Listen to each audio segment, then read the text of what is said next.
Hi everyone, in today's video I'll show you guys how you can fix your Uber Eats promo not working. So there can be quite a few reasons for it. I'm going to explain it to you guys. So first thing that you need to remember is that you cannot use your promo code after placing the order. So you need to make sure that you use your promo code before placing the order. And the next thing to remember is that you cannot use your promo code using your business account. So what you're gonna need to do is simply open your customer account, and then from that customer account, you can use the promo code. So after making sure that you have done these two things, and if you are still not being able to use your promo code, then you can now check what's the issue. So you can simply get to the profile icon right here and open your profile. And then from here, tap on orders.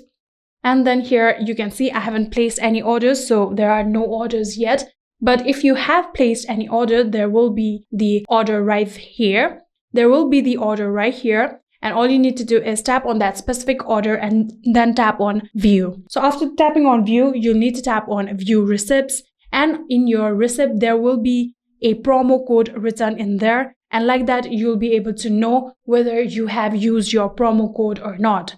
So if you are having the issue with all of that, then what you're going to do is get to the Safari or any kind of browser that you use and simply type help.uber.com.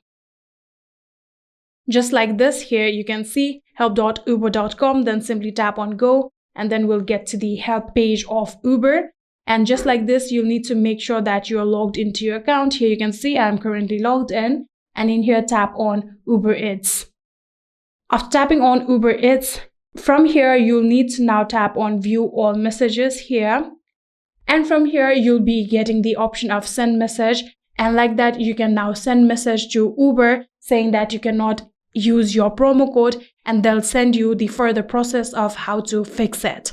And that is it. I hope this video was helpful to you guys. If it was, please do not forget to hit that subscribe button and like our video. Thank you so much for watching. See you in the next.